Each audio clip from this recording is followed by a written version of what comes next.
हमारे चैनल को अवश्य सब्सक्राइब करें और नए अपडेट्स सबसे नमस्कार आदाब। इस वक्त मैं मौजूद हूं जनपद जौनपुर के विधानसभा मड़ियाहू में। आपको बता रहा हूं विकासशील इंसान पार्टी से प्रत्याशी 370 से अशोक सिंह जी हैं। आज इनसे जानेंगे कि मड़ियाहू विधानसभा में क्या विकास आप करेंगे चुनाव जीतने के बाद। आज उनसे मुलाकात भी करेंगे, उसके कार्यालय पे भी हैं। सबसे पहले सर, हमारे न्यूज़ चैनल पर आपका स्वागत है। मड़ियाहू विधानसभा में क्या लक्ष्य है चुनाव जीतने के बाद? मड़ियाहू विधानसभा में आपने ये देखा होगा कि जब आप जौनपुर से चलिए तो मिर्ज़ापुर रोड पे आप भदोही की तरफ जब जाइए, भदोही अगर जाना चाहते हैं तो आपको आधे घंटे का रास्ता कम से कम 6 घंटे में तय करना पड़ता है। तो यहाँ की रोड इतनी ख़राब है कि आप अगर ट्रैफिक लग गया तो आपको 6 घंटे की बजाय भी 10 घंटे लग जाएंगे। आप मतलब कुछ भरोसा ही नहीं है आप कब पहुँचेंगे। और मड़ियाहू विधानसभा में आप कहीं भी जाइए, चाहे नोनारी की तरफ जाइए, चाहे यहाँ से पाली की तरफ जाइए, चाहे किसी भी रास्ते में आप जाइए, रामपुर से होकर बरसठी रोड पे जाइए, रोड की हालत इतनी ख़राब है कि आप समय से नहीं पहुँच पाते। गांव-गांव तक सड़क की बात तो छोड़ दीजिए, चक रोड की भी व्यवस्था नहीं है। तो सबसे पहले तो हम इस व्यवस्था को दुरुस्त करने का काम करेंगे। अगर मड़ियाहू की जनता नाव पे मुहर लगा के अशोक कुमार के सामने का बटन दबाती है, अगर मुझे विजयी बनाती है तो मैं नहीं, मड़ियाहू की जनता विजयी होती है। विधान भवन में जाने का काम जब मैं करूँगा तो यह मड़ियाहू की आवाज़ पहुँचाने का काम मैं करूँगा। और दूसरी समस्या मैंने कोरोना पीरियड में देखा था, 3 महीने में कंटिन्यू कोरोना पीरियड में मैंने ये किया था, किट बांटे थे गांव-गांव जाके। तो मैं वहाँ पे देखा था कि भाई पानी की किल्लत है, पानी की समस्या है। कई जगह तो मैं नलकूप लगवाने का काम किया था। तो मैं चाहूँगा कि गांव-गांव में पानी की समस्या दूर हो जाए, गांव-गांव में पानी हो, पानी की सुविधा हो, सड़क और चक रोड के अलावा।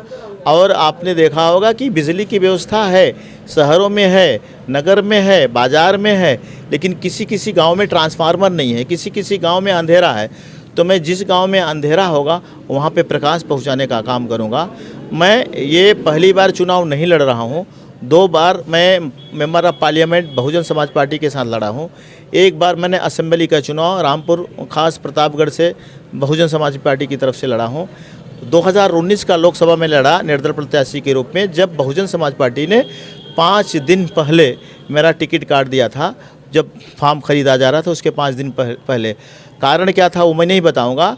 और मैं कभी भी नहीं चाहा कि मैं मड़ियाहू का विधानसभा छोड़ के कहीं जाऊं। ये पार्टियां जो नेशनल पार्टियां हैं मुझे इधर से उधर घुमाती रही, इसलिए मैं 2019 के बाद ठान लिया कि मुझे अगर काम करना है तो मड़ियाहू में काम करना है, तो मड़ियाहू के विकास के लिए काम करूंगा। यहाँ पे विकासशील इंसान पार्टी का ऐसी पार्टी है जिनका भी की गठबंधन बिहार से है। वहाँ की सरकार भारतीय जनता पार्टी और नीतीश जी की और इनसे वीआईपी पार्टी से के मिला के गठबंधन की सरकार है। तो उन्होंने अपने रिजर्वेशन के लिए मांग रखी थी, जो रिजर्वेशन की मांग को भारतीय जनता पार्टी ने ठुकरा दिया।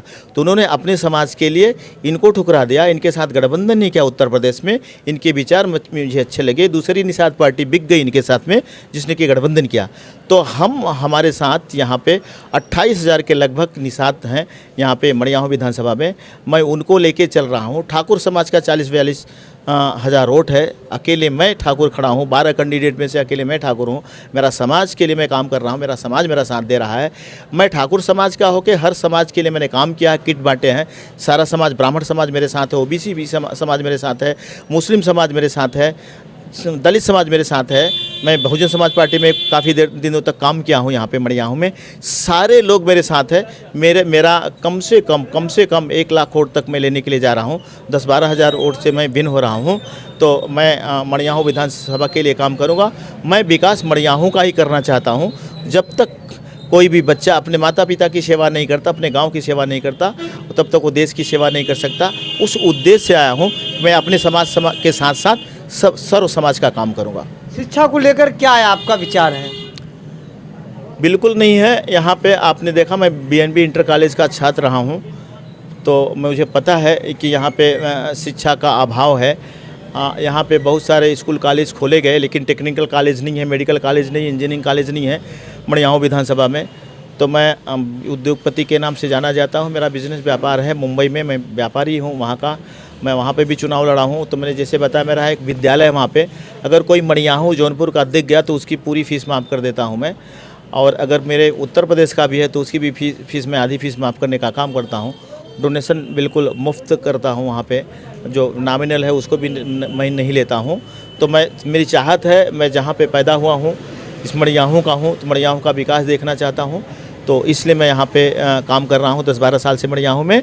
मड़ियाहू का बच्चा मुझे जानता है, सबको मैं जानता हूँ, गली गली को मैं जानता हूँ, गांव गांव को मैं जानता हूँ। यहाँ पे एक मैं किसान का बेटा हूँ, मैं खेती करके पढ़ाई किया हूँ, तो मुझे सब पता है, यहाँ का पूरा इतिहास पता है। मैं चाहता हूँ कि मैं मड़ियाहू को विकसित रूप में देखूँ। विकासशील इंसान पार्टी है हमारी पार्टी का नाम। नाव चुनाव चिन्ह है मेरा। तो नाव पे अगर सारे 25,000 से ज़्यादा निषाद मेरे नाव में बैठ रहे हैं, तो 40,000 ठाकुरों के लेके मैं मड़ियाहू की नैया को पार लगाने जा रहा हूँ। ओबीसी भी समाज हमारे साथ है, मुस्लिम समाज भी मेरे साथ है। इस नाव को मैं पार कर रहा हूँ और मड़ियाहू का विकास कर रहा हूँ। बहुत बहुत धन्यवाद। ऐसे ही हमारे न्यूज़ चैनल को आप देखते रहिए आज़ाद VIP न्यूज़ को। कैमरामैन विवेक कुमार के साथ आज़ाद यादव की रिपोर्ट, जनपद जौनपुर। जय हिंद, जय भारत।